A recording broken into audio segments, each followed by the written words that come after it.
After more than a decade in power, everything looked rosy for Turkey's AK party. It had toughed out protests earlier in the year and appeared well set before the March elections. Then a secret police corruption investigation led to the December the 17th arrests of dozens of people, including the sons of 3 ministers who resigned. But the AK parties tried to lash out against the police, sacking 70 top officers, and Prime Minister Erdogan's warned darkly of foreign interference, believed to be a reference to an influential former ally now living in the USA. For the outside world, the recent events in Turkey are hard to understand. So, Euronews talked to Professor Talip Kucukcan from Marmara University. How does he interpret the crisis that's shaken the Prime Minister Recep Tayyip Erdogan, his government and his ruling AK party? When we look at recent developments in Turkey, especially those related to the corruption probe, it has 2 dimensions. One, the ruling party has grown so much during these last 11 years, it cannot control all the people who joined it. It's not possible to control the behaviour of everyone, so there's suspicion about the corruption cases. The second point related to this probe is its timing. So there's a corruption probe in which the evidence we have so far indicates some kind of corruption was committed, and the government is expected to come down on these people. But these things took place at a key moment in Turkish political life, just before the local elections.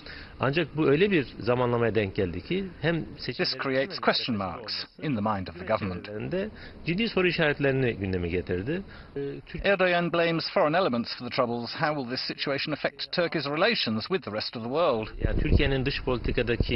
Turkey's relative success in foreign policy, especially its opening to the world and its multidimensional foreign policy in the Caucasus, the Balkans and in the Middle East, was at times criticized by Europe and by the West. In order to overcome these criticisms, Turkey tried to improve its relations with the EU. But despite reforming parts of its legal system and synchronizing its laws with European norms, some nations in Europe criticized Turkey for its government and for being part of the Muslim world. They alienated Turkey culturally. They said that Turkey is not part of the Western world. So the ruling Justice and Development Party, despite all its successes, is not wanted by Western countries.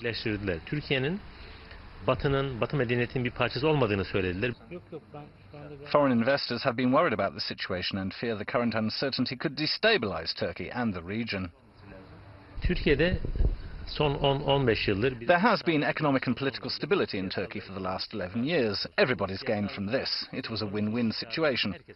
Stability is also important for the solution of Turkey's chronic problems like democratization, the Kurdish issue and the situation of the Alawites. Turkey's one-party government followed an EU reform process and started to deal with the Kurdish issue, which is important for regional security. If stability deteriorates in Turkey, 1, the business circles may lose, 2, other issues may explode, which would harm Turkey's domestic peace and the peace of the entire region. Türkiye'yi ve bölgeyi, iç barışını ve bölgesel barışı doğrudan etkileyebilecek diğer olaylar patlak verebilir.